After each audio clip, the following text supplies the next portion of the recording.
famille, coucou la famille, coucou Bona Mama Congo TV. Je vous love, je vous amour. Topesi nzambe merci bandeko na pe mapesi biso na makasi apesi biso nzambe wana azala kumu opesi na pe bandeko na bakolakola mpenza habitude te tolamuka na grâce ya nzambe bandeko na nga yango ntango ozolamuka fo koremercie nzambe parce que lobi toyebi te lobi eza ya nzambe azala kumu apesi biso pema mingi bazwi occasion oyo te mingi bazwi pema oyo te nzambe apesi biso nzambe apesi biso pema bandeko kaka na mawa na ye yango apesi biso pema bandeko na ngai nzambe aza lokumu ezonga mpa na kolo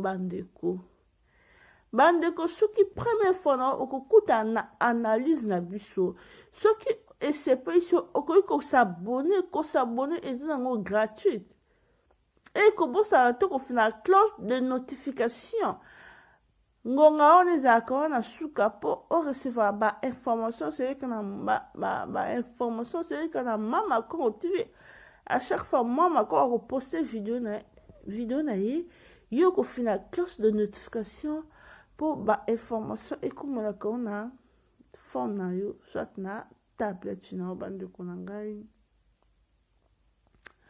bandeko lelo eza vendredi nayebi mona analyse moko bandeko na ngai nayebi te bandeko si bozwaka temps bolandaka mpenza baémission elekaka na YouTube si bolandaka mpe bapriere bapaster na biso neti bapaster de la foi ngai nalandaka na ngai vraiment e na bandeko kolanda émission moko na YouTube et naye kokuta na place moko namoni prophète moko azoloba mpo na pasteur de la foi nzambe atalisi ye mpo na pasteur de la foi bon abi nzambe atalisi ye bandeko na ngai toboti nzambe ye mutu atalisaka bandeko na ngai mais sata mpe atalisaka po mikolo te koloka toyoka ke passer de la fois ye moko alobaki ipare ke baempoisonnaki ye me nzambe abikisi ye bando nanga domaine oyo osala nzambe oyo eza compliqué bandeko moi des fois ça m'étonne soki passer de la fois alobaki ke baempoisonnaki ye mais nzambe abikisaki basi toyokaki mo makambo te koleka pa passer de la foi nanga des fois nakamwaka ke mosala nzambe baempoisonne ye parce que mosala nzambe osi baempoisonne ye eza kaka parfois bato bandinga na ye soit bautilisaka bato baza ndinga ya paster mpo baempoisonne ye bando na avant naloba no lisolo ya pasteur de la foi concernant baempoisonnement na ye wana nakobeta lisolo moko ngai j'avais mon grand frère, notre deuxième de la famille, autre tata moko maman moko.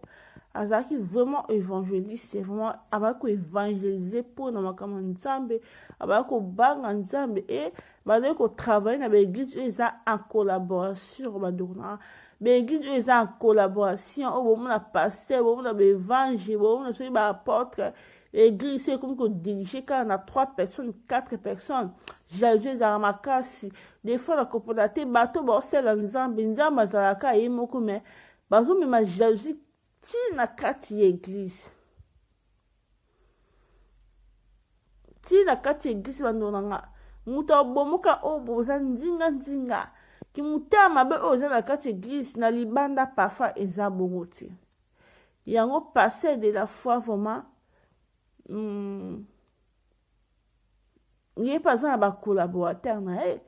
vraiment faut azala prudent pour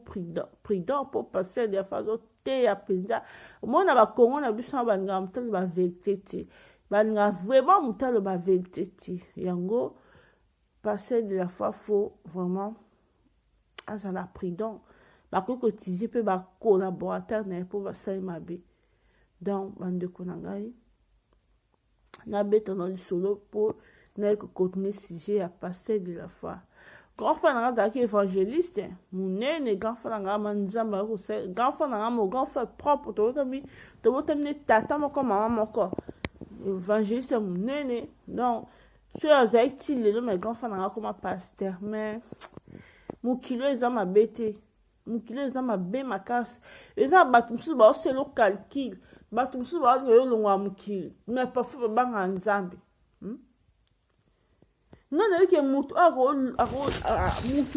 akoki kolongola mutu na mokili, nga na yebi mutu oyo akoki kolongola mutu na mokili parfois oyo ayebi makambo ya nzambe te. Mutu ayebi makambo ya nzambe quelque soit oya likambo na mutu okoki kolongola mutu na mokili te. Mais grand frère na nga un évangéliste bacolaborateur, église oyo ezalaka association, moi j'aime pas. Oh pasteur azana, évangile azana, oh soki nani apôtre, soki nani kuna prophète, église azana, église là on peut diriger na 4 personnes 5, jalousie za makasi bandona ko saboti. Église 4 église jalousie za makasi na ko saboti. Naye te nzamba zaka moko ma ndenge bawelelaka omuna mo baosemble yo des fois nga des fois c'est dans d'autres makambo elekabe, des fois na otama mambo eleka mokili, des fois je préfère na semble na ndako, je préfère na semble na ndako na église te toboyi te ke bapasteur nyonso baza mabe te, mais bapasteur ya Congo non jalousie impossible. Nga na perdre grand frère na nga propre. Il y a un passé de la foi, babi, à ça, très attention, bandeko na ngai. Vraiment, grand frère na ngai, on a aussi le puissamment un évangile. Ba poisonna et kaka na église, ba tirer poison, on grand frère na ngai, atako bala, un mois de mariage et azaki empoisonné. Empoisonné na ba collaborateur ne ya kati église, na ba collaborateur ne na kati église ne ba ko empoisonné grand frère na nga na yeba te nzambe ni na o ba sambela ka nzambe ni o ba sambela o ba empoisonné ka baninga bozo wela nzambe azaka moko na kamoko église wa mutu azana azana mo grâce nzamba ti jalousie na baninga mosusu oyo baza na grâce te. Ndeko na ngai tokokanaka te mutu na mutu aza na vie na ye fo toyebaka soki moninga ya nzambe atie grâce yo so oza na grâce wana te boza ndenge moko te tolingaka te ka oyo moninga aza nango ekoma pa nao non ekoma pa nao non bandeko na ngai. Moi des fois nalinga basistan ba jalousie te nalinga te ke eloko moninga aza nango nga mpe naza nango non nalinga via concurrence te bandeko na ngai. So okenda via concurrence via bilulalula bandeko yango emema biso na bajalousie na bacomparaison ya bozolo bandeko na nga na perdre un grand frère na nga propre likolo ya baéglise oyo des fois nalobaki na okesio église te des fois mais nzambe aza na contrôle ya nyonso bandeko na nga. Mokili ekoma be fu tozalaka prudent oyoka église mais parfois liwana ezalaka na église même bible elobi ebele bakobima na nkombo na nga mais baza yanga te tokoyeba bango na misala na bango tokoyeba bango na lolenge na bango ya koloba bandeko na ngai. Mokili oyo nayeba te moto azotema likolo ya chere azoteya me ye moko mobomi bato kotela bato ba poison nayeba te baobanga mpe nzambe te nayeba te bango so bateka molimo na bango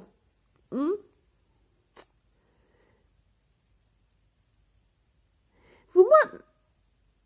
nalandi prophète moko azoba mpona passer de la foi oyo nzambe alakisi mpona passer de la foi nzambe alakisi ye bandeko na nga nakoki kodoute na prophétie yana te mais oyo nzambe alakisi prophète yana yango wana oyo nzambe alakisi yango wana toyoka na prophète yana azoba mpona passer de la foi après toya koanalyse susu makambo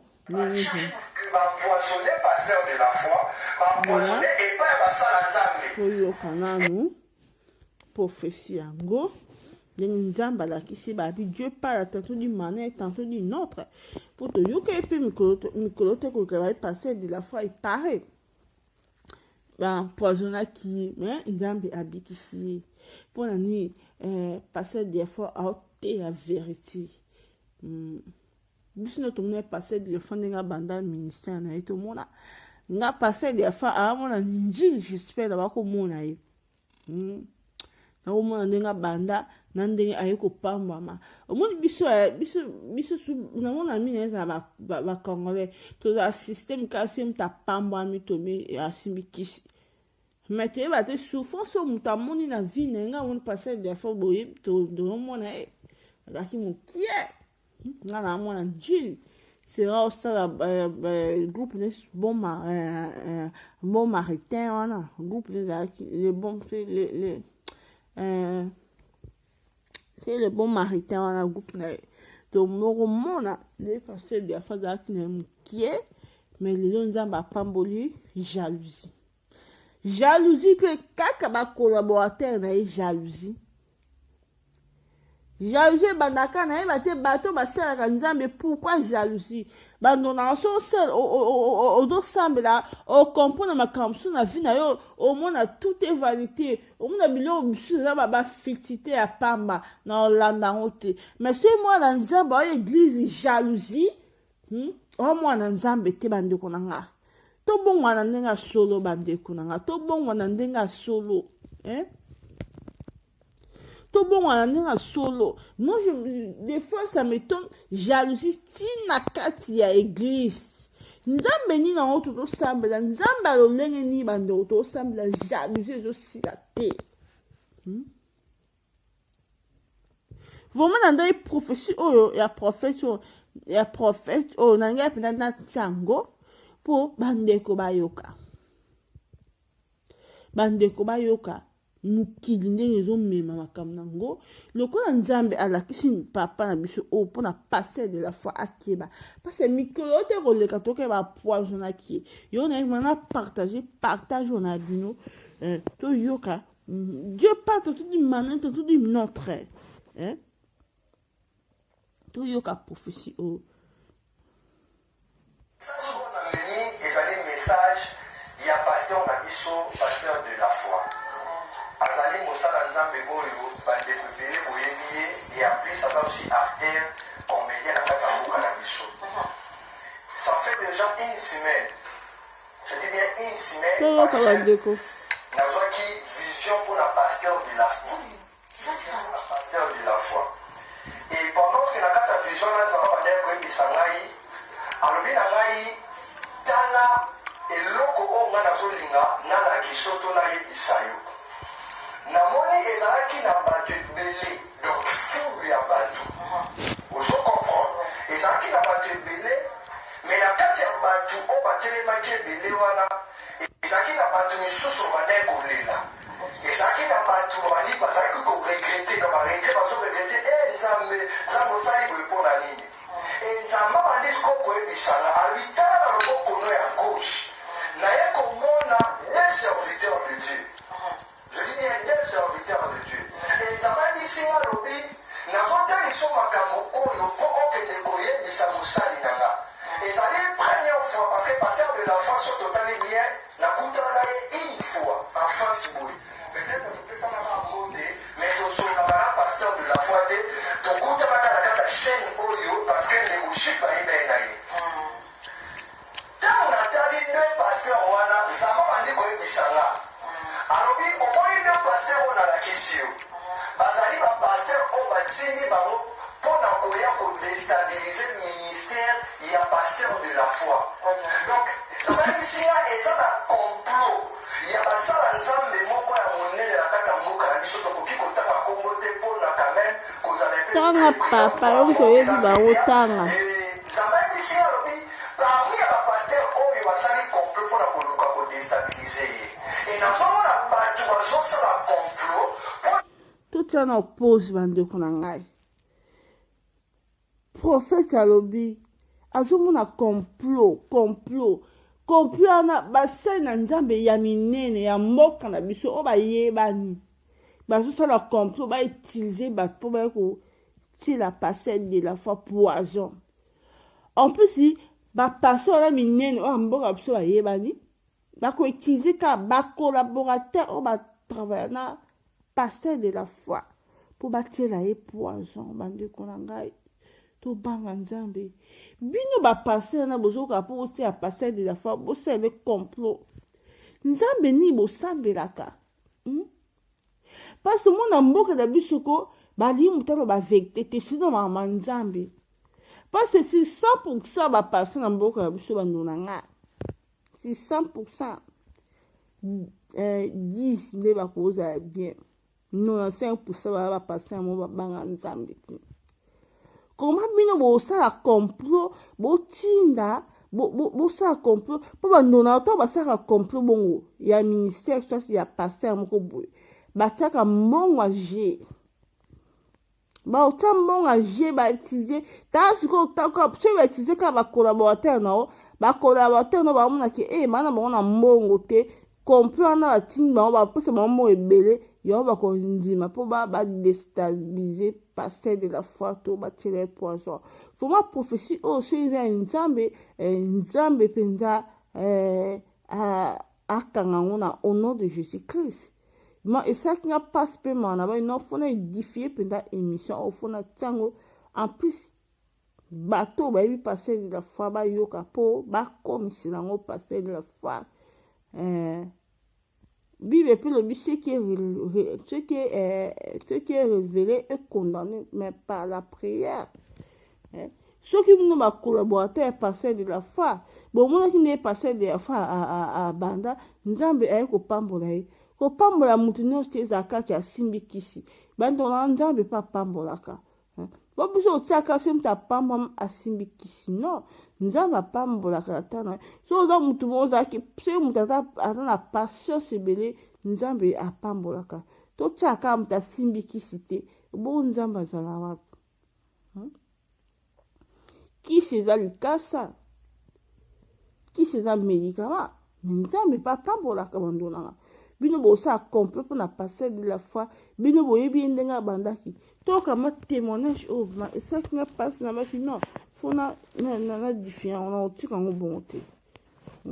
non tu as bon tout avec toi yo pasteur oyo basali complot pour na koluka déstabiliser et na somo na batu bazosa la complot pour na koluka kokitisa to déstabiliser ministère ya l'homme de Dieu le pasteur de la foi et ça même ici à l'obit batu wana ba délégué deux pasteurs et dès comme on a deux pasteurs ba pasteur on a ba kei pembeni ya pasteur de la foi OK ba yé et pas pasteur de la foi ba yé ko c'est la pasteur de la foi c'est comme si donc les soumis comme ça la relation non ça nzambe mais ba ça nzambe wana ba ça nzambe solote ba tindi ba mon kotina et pour na koya ko ça la mabe et pas pasteur de la foi et nzambe suka bandi ko bisanga alobi yebisa mosali na ngai boy et c'est là azala très prudent ces derniers temps parce que ça a complot moko ya mabe ezolina esali manakata vie mais complot wana na zomo na yango ezali retour à la voyage retour à l'expédition complot wana le pasteur de la foi mais bazali basala nzamba lokuta ya mabe batindi bango mpona bakende koempoisonner bref namoni poison tout autour ya pasteur de la foi ozata na pasteur de la foi et boza aussi baresponsable message pour vous transmettre yango pour partager yango je crois pasteur de la foi na la chaîne po aolanda yango esenge na ye azala trop dans ces derniers temps et complot wana babandaki déjà kopréparer yango mpe complot wana déjà komi prêt nzambe na pasteur de la foi bandeko na nga boyoki ndeko aza prophète nalandaki mena émission na ye ndenge azoba mpona pasteur de la foi eke azomona bato bazosala complot aleki na youtube azoloba bandeko na nga nofo natiango basene na nzambe oyo bazosala complot mpona pasteur de la foi eza basene na nzambe ya minene ka ya mboka ya mosu congo eke jalousie ezosala bande pasteur de la foi azomema ministère ne taa ndenge akomi bazosala complot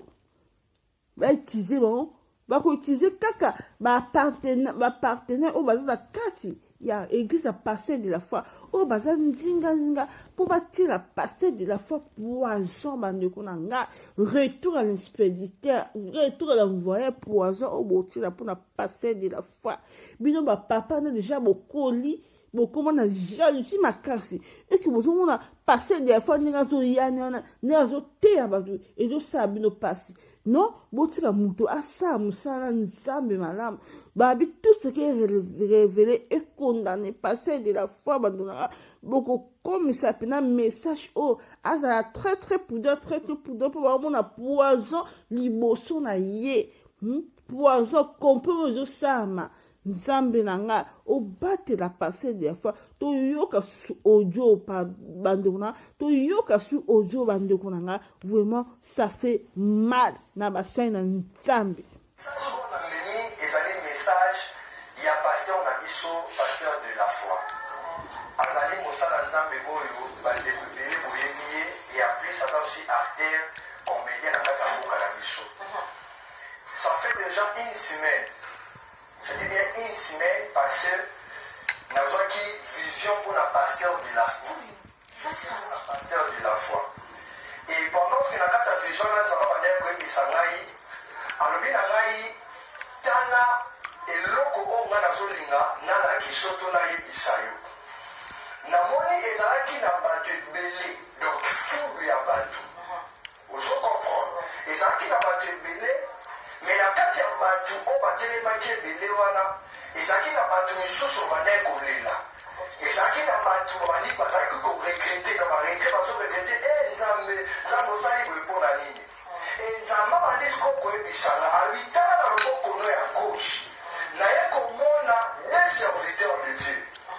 je dis bien des serviteurs de Dieu nzambe ayebisinga alobi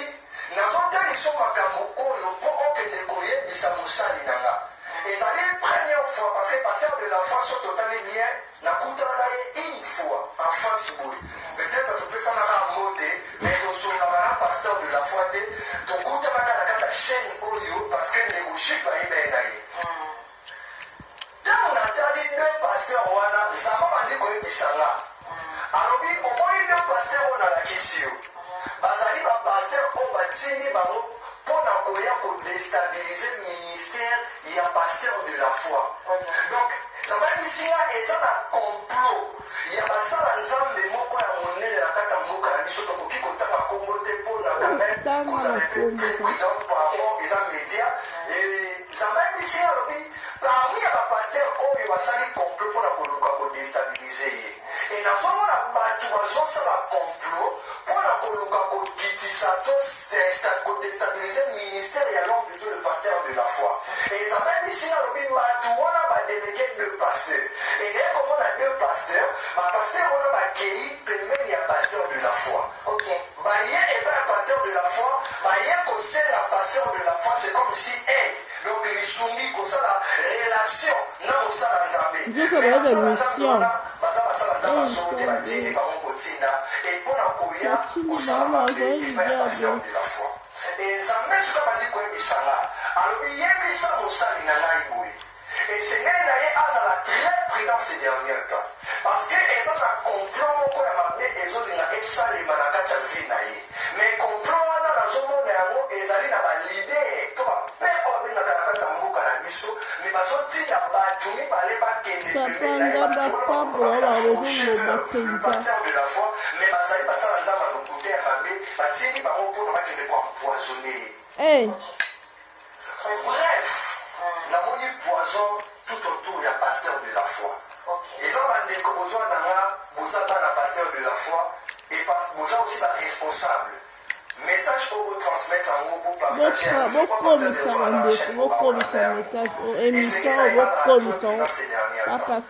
complot wana babandaki déjà pour préparer un peu complot là déjà comme prêt pour la co-réaliser et basa bandeko nanga boyoki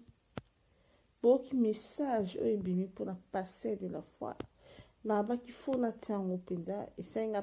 pasi nga mpe na perda grand frère nanga azalaki évangéliste akufaka ya boye likolo ya baeglise oyo bandeko nanga ki jalousie eza na baeglise oyo bandeko na ngai jalousie eza na baeglise oyo bandeko nanga mpo nous prions par tozosemble na hypocrisie bandeko na ngai jalousie eza makasi na baeglise koma bino basene na nzambe bovandi bosala complot mpo bodestabilize passer de la foi botiela ye poison bandeko na nga botiela ye poison moto andimeli nzambe na ye botiela ye poison parce que moni na kongo na biso ko balinga passe ya moko aloba vérité te bino bapapa na deja bokolikoli moto aye na parole de Dieu moto azobikisa bana na nzambe e bapase moko mikolo boye bosali na bino complot bosangani mpo botinda bato botinda mwa bapase moko boye omoni motu bandeko na motu so alingi osala mabe akoutilize kaka moto oyo boza na ye pembeni akoutilize kaka moto oyo wana pembeni oyo ayebi yo bien bandeko na ngai vraiment ntango nayoka message osalaki nga mpasi na bi non fo na partage yango mpo biso nyonso mpe tolanda passer de la foi bopartage mission ekoma bandeko na nga boyokisa passer de la foi message oyo bandeko na nga ma na considéraki yango mpo nga so nayoki message natia yango na chaîne na ya bichacha te message oyo edifiaki nga na bi oui parce que mikolo euti koleka mpe toyoka passer de la foi epare bampoisonnaki ye mais nzambe abikisi ye mais oyo message mosusu ebimi kaka mpona passer de la foi bazomona complot ya basene na nzambe oyo balingi badestabilize passer de la foi baza na poisson bandeko na nga talaka eglise ya passer de la foi ndenge ekoli bongo talaka passer wana ndenge abanda kala nzambe ayo kopambola ye totyaka sata te nzambe epa apambola ya moto tala sikoyo lelo bato moko lokola passer de la foi azopela na ye bapaster oyo wana bapaster ka ya congo oyo bayebani bayoka jalousie surtout bapaster ya congo bazala bo soki paster moko bo azosala nzambe na ndenge ya solo balinga bacombattre ye nga na kamaka bino nyonso bosala nzambe ayaka moko bapaster e pourkui bozalaka jalouse na baninga pourkui bolingo eza te pourquoi bolingo eza te entre bino boza mpenza ya nzambe te alors complot bosala mpona passer de la foi retour à l'inspéditeur retour à l'envoyeur ezongela bino lobaka passer de la foi andimela nzambe ya solo te lobaka passer de la foi ayo akosa peuple de Dieu soki passer de la foi osambela na nzambe na solo nzambe oyo akufa mpo asekwa mpo biso tozwa bongo ya seko complot bosala contre passer de la foi retour ezongela bino dans le nom puissant de Jésus botika basene na nzambe oyo asolo bateya parole botika basene na nzambe oyo asolo bapartage parole de Dieu on a besoin ya koyoka parole de Dieu toza na besoin ka te bamiracle na bino bobimisa bato bamiseleke te boya na baprophétie ya ndenge na ndenge non passer de fois ayebi biso prophétie te ayeli biso liloba ya nkolo koma bino basene na nzambe bokovanda bosala complot mpo bodestabilize ministère ya moninga boutilize bato batiela ye poison mpo akufa mpo soki botie pasteur de la foi poison akufa bino pe ba pasteur ngo place bateka poison boyeba yango wapi mpo ngani na boye nayebi place bateka poison te nayeba te poison bateka kote bateka bakisi ya bokoko nini ngo na kama bato bayebi ti place bateka poison donc yo mutu okini kaka koluka poison otila mutu ozobanga ngo te mpo poison eza lokola mutu akesimba kisi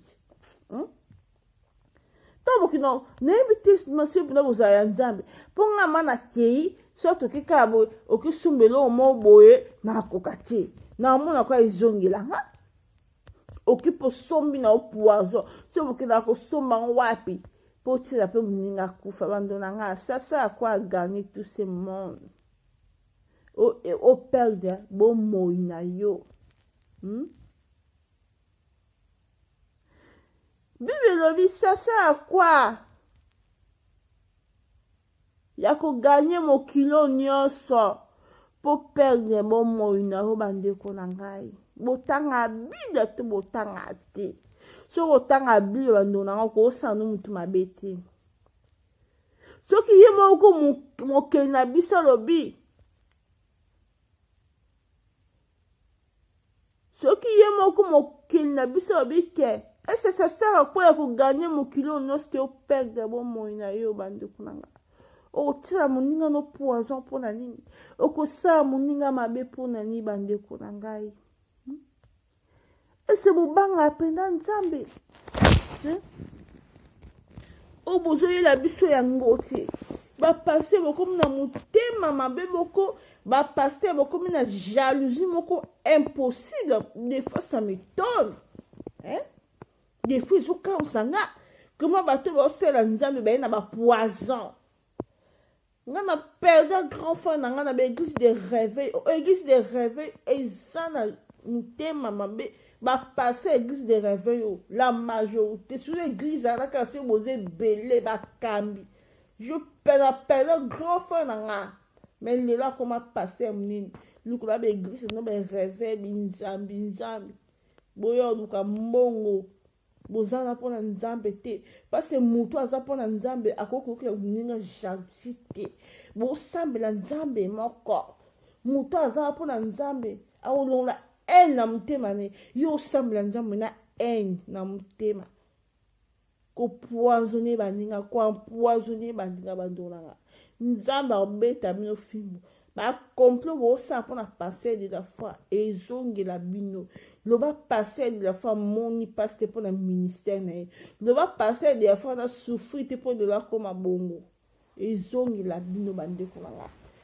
ezongela bino toyoka audio lisusu deuxième audio bandeko na nga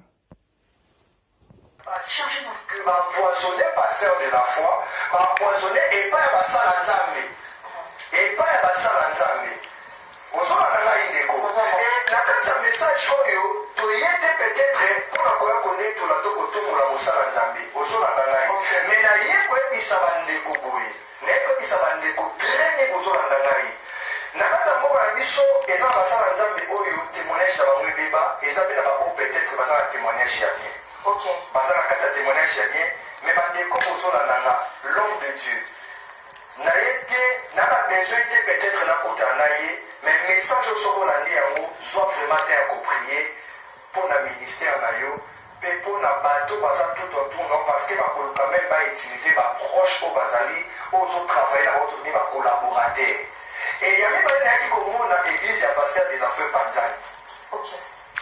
église ya pasteur de la feu panzani ekabwani en deux parties e wana aussi eza deuxième complot oyo eoluka esalema me na kati ya complot wana ezali parmi ya bato batravaillaka toujours na ye wana ezali complot te ya bapaster batindi bato mpona koya koempoisonne ye ezali koma ya kati ya l'église tobulu yeke makambo bobima kala mingi te me ezamba zoloba mpo makambo oyo esalema te seigneur na ye aorganize réunion mpona makambo etali separa bokabwani ya église bokabwani ya église parce que eza deja babanti vala deja komi kokotana na bahaine ezamba ebisinga lobi kosala réunion kosangisa bacolaborateur nyonso to oyo batravaillaka na ye ke na kati ya réunion wana esengeli na bango bakota mpe na kati ya bapriere nzambe banana boyoki bandeko na nga des prophètes oyo alobi eza kaka nzambe atouche bandeko na ye koloba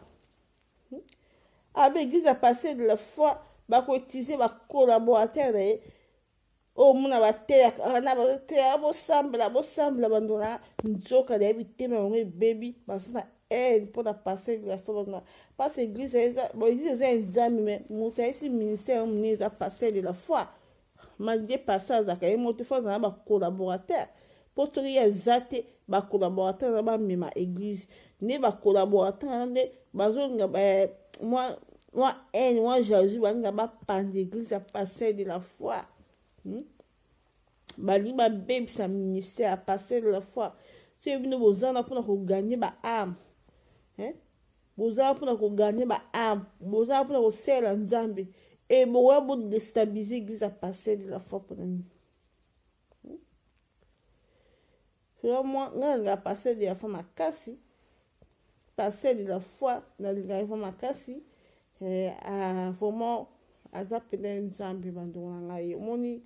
babi toyeba bona misala na bango aza pene nzambe bandeko na ngai ntango nalandaki témoignage oyo esalaki nga mpasi na bino fo nakabola témoignage oyo bandeko bayoka bandeko na ngai to se confia na bato ya mokili te to se confia na nzambe bandeko na yo oza na problème na yo oyebisa nani oyebisa moninga na yo bandeko na nga moto abomoka oyo boya pembeni toyoka audio oyo obongo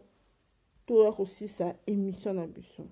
toye te peut-être mpona koya konetola to kotombola mosala nzambe ozolanda ngai me naye koyebisa bandeko boye naye koyebisa bandeko trene bozolanda ngai na kati ya mboka na biso eza na basala nzambe oyo témoignage na bango ebeba eza mpe na bango peut-être baza na témoignage ya bien baza na kati ya témoignage ya bien me bandeko bozolanda nga l'homme de Dieu naye te na babesoin te peut-être nakutana na ye mais message oyo soko olandi yango zwa vraiment te ya koprie mpo na ministère na yo mpe mpo na bato baza tout autour no parce que bakoluka même bautilize baproche oyo bazali oyo ozotravaille na bato ni bacolaborateur e ya mibale nayaki komona église ya pasteur de la feu panzani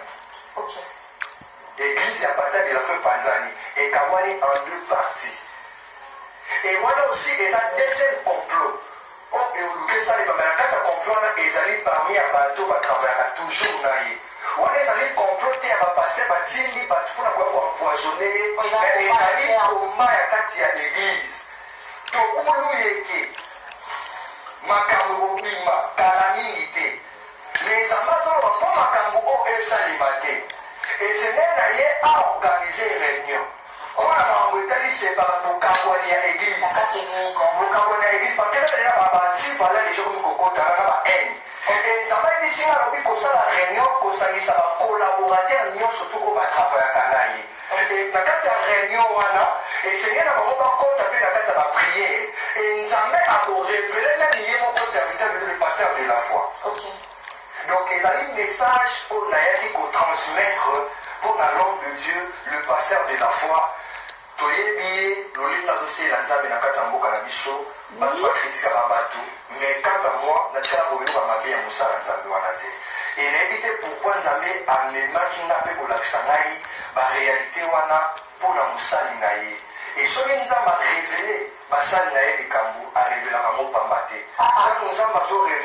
azorevele mopamba te c'est pour cela so totali dans le livre bandeko nanga boyoki mpena message oyo mpona passer de la foi na baye mpenda fo na ntango fo na partage mpenda émission oyo parce que esalaki nga vraiment mpasi mingi wana tozokusa su audio ya suka oyo bandeko ezali message ya pasteur na biso pasteur de la foi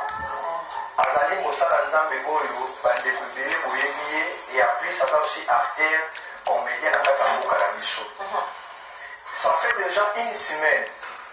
je dis bien une semaine parce que nazwaki vision pour la pasteur de la foi pasteur de la foi et pendant que na kati ya vision na nzambe bandeki koyebisa ngai alobi na ngai tala eloko oyo ngai nazolinga nalaki soto nayebisa yo namoni ezalaki na bato ebele donc fulu ya bato ozo comprendre ezalaki na bato ebele me na kati ya bato oyo batelemaki ebele wana ezalaki na eloko oyo bandeko na nga oyo eza ya mpasi mpona vi ya motu ntango oyoki yango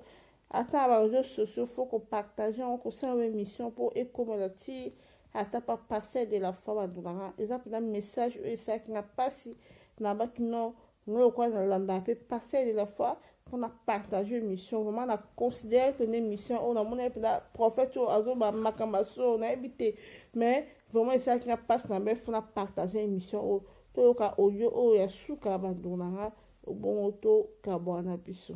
bato misusu bandeki kolela ezalaki na bato babandi bazalaki koregrete na baregre bazoregrete nzambe osali boye mpo na nini nzambe abandi siko koyebisanga alobi tala na loboko no ya gauche naye komona des serviteurs de Dieu je dis bien des serviteurs de Dieu nzambe ayebisinga alobi nazotalisa makambo oyo mpo okende koyebisa mosali na nga ezali première fois parce que pasteur de la foi so totali bien nakutaka ye une fois en face boye peut-être topesanaka mo te mais tosongaka na pasteur de la foi te tokutanaka na kaka chaîne oyo parce que négocier bayebeye na ye ntango natali deux pasteur wana nzambe bandi koyebisanga alobi omoni deux pasteur oyo nalakisi yo bazali bapasteur oyo batindi bango mpona koya kodestabilize ministère ya pasteur de la foi donc nzambe ayebisinga eza na complot ya basala nzambe moko ya monene na kati ya mboka na biso tokoki kotanga kombo te mpona quand même kozala mpe très prudente par rapport eza média nzambe ayebisinga alobi parmi ya bapaster oyo basali complot mpona koluka kodestabilize ye e nazomona bato bazosala complot mpona koluka kokitisa to kodestabilize ministère ya l'homme de Dieu le pasteur de la foi e nzambe ayebisinga alobi bato wana badelege deux pasteurs e naye komona deux pasteurs bapaster wana bakei pembeni ya pasteur de la foi baye epa ya pasteur de la foi baye kosala pasteur de la foi c'est comme si donc lisungi kosala relation na mosala nzambe me basala nzambe wana baza basala nzambe asolo te batindi bango kotinda e mpona koya kosala mabe epai ya pasteur de la foi e nzambe soka bandi koyebisanga alobi yebisa mosali na ngai boye esengeli na ye azala très prudent ces derniers temps parce que eza na complot moko ya mabe ezolinga esalema na kati ya vi na ye mais complot wana nazomona yango ezali na balidere to bape oyo babengaka na kati ya mboka na biso me bazotinda bato mibale bakende pembeni na ye bato wana bakoluka bakisa cheveur le pasteur de la foi mais bazali basala nzambe alokute ya mabe batindi bango mpona bakende koempoisonne ye bref namoni poison tout autour ya pasteur de la foi eza bandeko bozwa na nga boza bana pasteur de la foi et boza aussi baresponsable message oyo botransmettre yango bopartage yango je crois esengeli na ye azala trop prudent ces derniers temps et complot wana babandaki déjà koprépare yango mpe complot wana déjà komi prêt mpona koréaliser bandoto oyo baboma bafa alwa moloto bafa alwa moloto bakufaka boye bandeko na nga vraiment prophète oyo bamamba solo vraiment nga nandimeli yango ayo bamamba solo mpona passer de la foi mpasi toyoka epi passer de la foi mikelekei bampoisonaki toyoka epi toyoka bayoutube ke vi ya passer de la foi ezalaki ya danger ma nzambe akangolaki bando na topartage mpena message osenga mpasi pourkui na congo tokouta na bapasteur ya solo te bafaux mpasi ya de vrai il y a peu de faux mais bafaux se bamoni kaka bavrai baza na epesama jalousie ntina niveau ke prophète oyo nzambe atasi ye ke non azomona complot moko balingi basala contre pasteur de la foi bapasteur moko ya mboka na biso oyo bayebani eke mwa jalousie wana lokola baomona pasteur de la foi azoya na parole de Dieu eke balingi basala complot badestabilize ye bautilize bato baya peme na pasteur de la foi babima lokola bato ya solo, bato baoya na parole de Dieu, babima lokola bato ya bonzambe oki baa na mission mpona vie ya motu, badestabilize ye, batiela ye poison akufa. Bandeko na ngai, vraiment koma bino bosalaka nzambe batindi bino boya kopusana pa motu, boya na makambo ya nzambe, boya na parole de Dieu, mais boyinde bodestabilize vie ya moninga, boyinde mpo botiela ye poison. Bandeko na ngai, nzambe na ngai ofuta bino soki bosambela nzambe na hypocrisie. Nzambe alobi nzambe aza, il n'est pas un homme pour mentir, c'est que l'homme a semé, il le moissonnera. Oh bobuka soki boye mpona poison, botiela parcelle de la foi ekozongela bino moko. Nzambe akobeta bino fimbu. Bandeko na nga, nzambe wana aza juste, akobeta bino fimbu na kombo na Yesu Masiya. Bando bopartage pene émission bokomisa nango ti pa parcelle de la foi. Bando nanga vraiment etouchaki nga mingi, yango na baifo na sala nango vraiment émission. Bandeko na ngai, bye.